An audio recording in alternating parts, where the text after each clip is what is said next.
ರೇಣುಕಾಸ್ವಾಮಿ ಎಂಬಾತನ ಕೊಲೆ ನಡೆದೇ ಇಲ್ಲ, ಬಿಟ್ಬಿಡೋಣ. ನಡೆದೇ ಇಲ್ಲ. ಯಾವನ್ರಿ ಬಿಟ್ಬಿಡ್ರಿ. ಏನ್ರಿ ದರ್ಶನ್ ಒಬ್ಬರನ್ನ ಕೊಂದರೆ ಅಷ್ಟೆಲ್ಲ ಸಹಿಸ್ಕೊಳ್ಳೋಕ್ಕಾಗೋದಿಲ್ವಾ? ಇಷ್ಟೆಲ್ಲ ಎಂಟರ್ಟೈನ್ ಮಾಡಿಲ್ವ ಅವರು?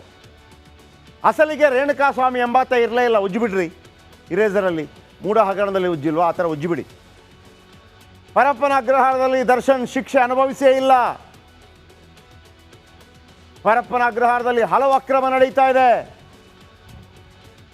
ಆ ಅಕ್ರಮಗಳನ್ನು ಬಯಲಿಗೆಳೆಯುವುದಕ್ಕೆ ದರ್ಶನ್ ಅಲ್ಲಿಗೆ ಹೋಗಿದ್ದಾರೆ ಅಂತ ತಿಳ್ಕೊಳ್ಳೋಣ. ದರ್ಶನ್ ಅವರ ಫ್ಯಾನ್ಸ್ಗಳು ಹೇಳ್ತಾರಲ್ಲ, ಅಣ್ಣ ಹೋಗಿರೋದು ಶೂಟಿಂಗ್ಗೆ ಅಂತ. ಸಮಾಜಕ್ಕೆ ಬಾಸು ನ್ಯಾಯ ಕೊಡಿಸಲು ಹೋಗಿದ್ದಾರೆ, ಹಂಗೆ ತಿಳ್ಕೊಳ್ಳೋಣ. ಇನ್ನೇನು ಮಾಡೋದು? ಹೀಗಂತ ಹೇಳ್ತಿರೋದು ನಟ ದರ್ಶನ್ ಅಭಿಮಾನಿಗಳು. ಇವರಿಗೆ ಮತ್ತೆ ಶಿಕ್ಷಣ ಕೊಡಬೇಕು ಅಂತಂದರೆ ಶಾಲೆ ಕಳಿಸೋಕ್ಕಾಗಲ್ಲ. ಇವರಿಗೆಲ್ಲ ಮತ್ತೆ ವಯಸ್ಕರ ಶಿಕ್ಷಣ ಕೊಡಬೇಕು. ಮೊದಲು ವಯಸ್ಕರ ಶಿಕ್ಷಣ ಅಂತ ಇಟ್ಕೊಡ್ಬೇಕು. ದರ್ಶನ್ ಜೈಲು ಸೇರಿದ್ದು ಬರ್ಬರ ಕೊಲೆ ಕೇಸ್ನಲ್ಲಿ ಅರ್ಥನೇ ಆಗ್ತಾ ಇಲ್ಲ. ಅಮಾಯಕರನ್ನ ಕೊಂದ ಕೇಸ್ ದರ್ಶನ್ ಮೇಲಿದೆ.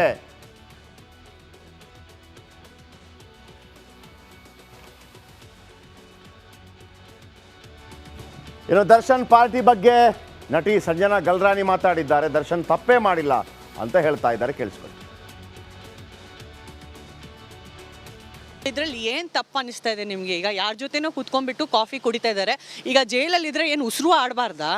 ಅಲ್ಲಿ ಪಬ್ಲಿಕ್ಗೆನೆ ಎಲ್ಲ ಆರೋಪಿಗಳಿಗೆ, ಎಲ್ಲ ಅಪರಾಧಿಗಳಿಗೆ ಚೇರ್ ಇರುತ್ತೆ. ಎಲ್ಲ ಈಗ ಅಪರಾಧಿ ಆದರೆ ನೆಲದ ಮೇಲೆ ಕೂತ್ಕೊಬೇಕಾ ಅಥವಾ ಭೂಮಿ ಹಗದ್ಬಿಟ್ಟು ಅದ್ರ ಕೆಳಗೆ ಹೋಗ್ಬಿಟ್ಟು ಕೂತ್ಕೊಬೇಕಾ?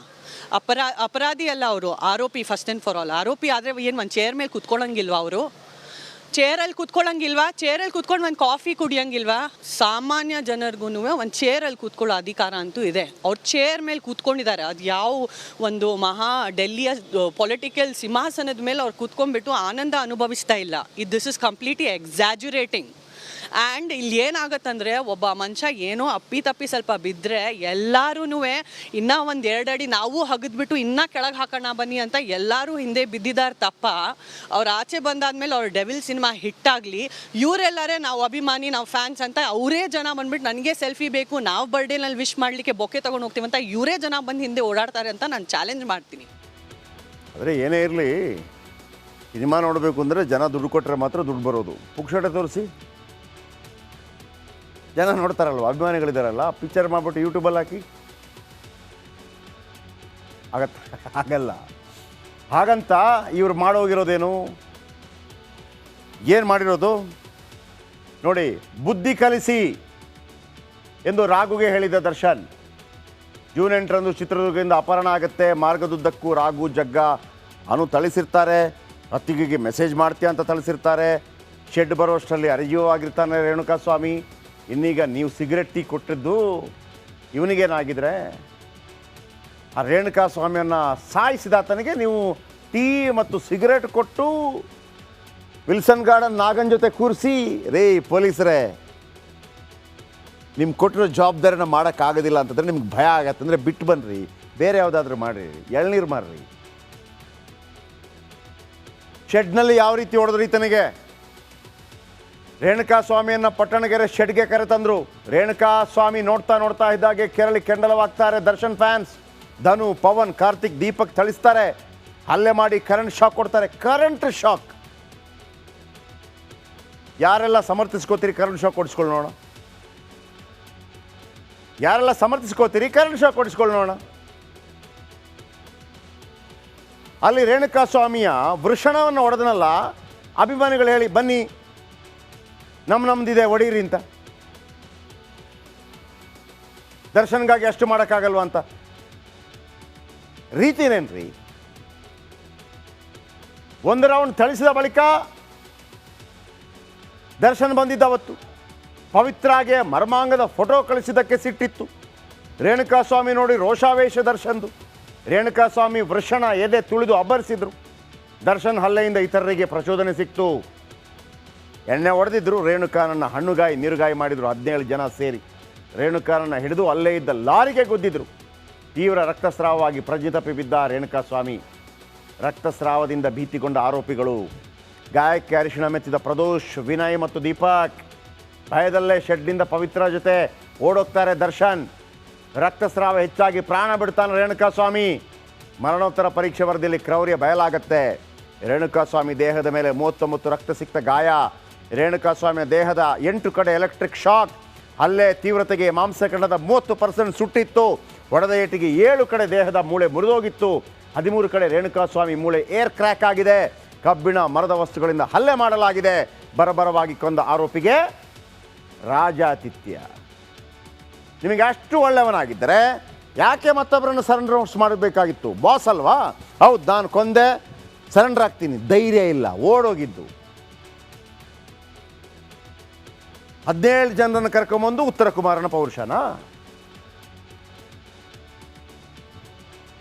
ಇನ್ನು ರೇಣುಕಾಸ್ವಾಮಿ ಹೆತ್ತವರ ಕಣ್ಣೀರು ಇನ್ನೂ ಬತ್ತಿಲ್ಲ. ಪರಪ್ಪನ ಅಗ್ರಹಾರದಲ್ಲಿ ನಟ ದರ್ಶನ್ಗೆ ಕಾಫಿ, ಟೀ, ಮಸಾಜು, ಬಿರಿಯಾನಿ ಎಲ್ಲ ಸಿಗ್ತಾ ಇದೆ. ಈತ ಕೊಲೆ ಮಾಡಿದ್ದೆ ಸತ್ಯ ಆದರೆ ದರ್ಶನ್ಗೆ ರೇಣುಕಾ ಹೆತ್ತವರ ಶಾಪ ತಟ್ಟದೇ ಇರಲ್ವಂತೆ. ಅವರ ತಂದೆ ಅಳ್ತಾ ಇದ್ದಾರೆ, ಕೇಳಿಸ್ಕೊಳ್ಳಿ.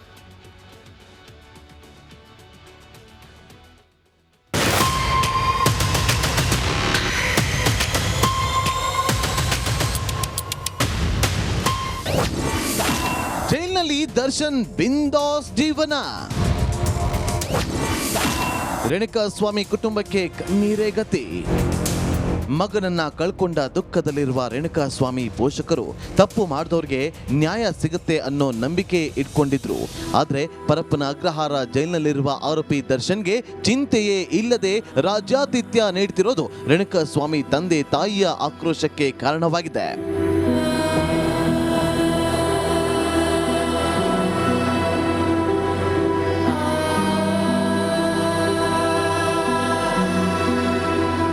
ಮುಪ್ಪಿನ ಕಾಲದಲ್ಲಿ ನೋಡ್ಕೋಬೇಕಾಗಿದ್ದ ಮನೆ ಮಗ ಕೊಲೆಯಾಗಿದ್ದನ್ನೇ ತಂದೆ ತಾಯಿಗೆ ಸಹಿಸೋಕೆ ಆಗ್ತಾ ಇಲ್ಲ. ಆದ್ರೆ ಜೈಲಿನಲ್ಲಿ ಯಾವುದೇ ಚಿಂತೆ ಇಲ್ಲದೆ ಆರೋಪಿ ದರ್ಶನ್ ಸಿಗರೇಟ್ ಹೊಡ್ಕೊಂಡು, ಕಾಫಿ ಕುಡ್ಕೊಂಡು, ರೌಡಿ ಶೀಟರ್ಗಳ ಜೊತೆ ಮಾತಾಡ್ತಾ ಎಂಜಾಯ್ ಮಾಡ್ತಾ ಇದ್ದಾರೆ. ಇದೆಲ್ಲ ನೋಡಿ ರೇಣುಕಾಸ್ವಾಮಿ ಪೋಷಕರು ದಂಗಾಗಿದ್ದಾರೆ. ಇಂಥವ್ರಿಗೆ ಮನುಷ್ಯತ್ವ ಇದೆಯಾ ಅಂತ ಕಣ್ಣೀರಾಕಿದ್ದಾರೆ. ನ್ಯಾಯಾಂಗದಲ್ಲಿ ಅವರು ಹೇಳಿದ್ದಾರೆ, ನ್ಯಾಯ ನಮಗೆ ನಾವು ಊಟ ಕೊಡಲ್ಲ, ಇದ್ರ ಕೊಡಲ್ಲ, ಮನೆ ಊಟ ಅಂತ. ಆದರೆ ಒಳಗೆ ಕೋರ್ಟ್ಗೆ ಮೋಸ ಮಾಡಿ ಒಳಗಡೆ ಅವ್ರಿಗನ್ನೆಲ್ಲ ಸಪ್ಲೈ ಮಾಡ್ತಾ ಇದ್ದಾರೆ ಅಂತ ಅರ್ಥ ಆಗ್ತಾ ಇದೆ. ಇದರಿಂದ ನ್ಯಾಯಾಂಗಕ್ಕೆ ಅಪರಾಧ ಮಾಡಿದಂಗೆ ಆಗುತ್ತೆ. ಆಮೇಲೆ ಸಾರ್ವಜನಿಕರು ಸಿಕ್ಕಿಗೂ ಮೋಸ ಮಾಡಿದ್ದಾರೆ. ಪೊಲೀಸ್ ನಿಷ್ಠಾವಂತ ಅಧಿಕಾರಿಗಳಿಗೂ ಕೂಡ ಇವರು ಮೋಸ ಮಾಡಿ, ಜೈಲು ಅಧಿಕಾರಿಗಳು ಮೋಸ ಮಾಡಿದ್ದಾರೆ ಅಂತ ನನಗೆ ಅನಿಸ್ತಾ ಇದೆ. ದರ್ಶನ ನಮಗೆ ನ್ಯಾಯ ಸಿಗುತ್ತೆ ಅನ್ನೋ ಒಂದು ಅನುಮಾನನೂ ಹುಡ್ತಾ ಇದೆ. ಇದಕ್ಕೆ ಸರ್ಕಾರ ಸರಿಯಾಗಿ ತನಿಖೆ ಮಾಡಬೇಕು. ಈ ತನಿಖೆ ಅಂದರೆ ಅಂತಂತರ ಹತ್ರ ಆಗಿದೆ. ಹೈಕೋರ್ಟಿನ ಹಾಲಿ ನ್ಯಾಯಮೂರ್ತಿಗಳಿಂದ ತನಿಖೆ ಆದರೆ ಕೂಡ ಮಾತ್ರ ಅದು ಸರಿಯಾದ ಹೊರಗೆ ಬರುತ್ತೆ. ನ್ಯಾಯಯುತವಾಗಿ ನಡಿಬೇಕು. ಯಾರೋ ಅಧಿಕಾರಿಯಿಂದ ತನಿಖೆ ಆದರೆ ಅದು ಸೂಕ್ತ ಆಗಲ್ಲ, ಯಾವುದೂ ಹೊರಗೆ ಬರೋದಿಲ್ಲ. ಕೊಲೆ ಪ್ರಕರಣದಲ್ಲಿ ಒಂದಲ್ಲ ಒಂದು ಸಾಕ್ಷ್ಯಗಳು ಪೊಲೀಸರ ಕೈ ಸೇರ್ತಿವೆ.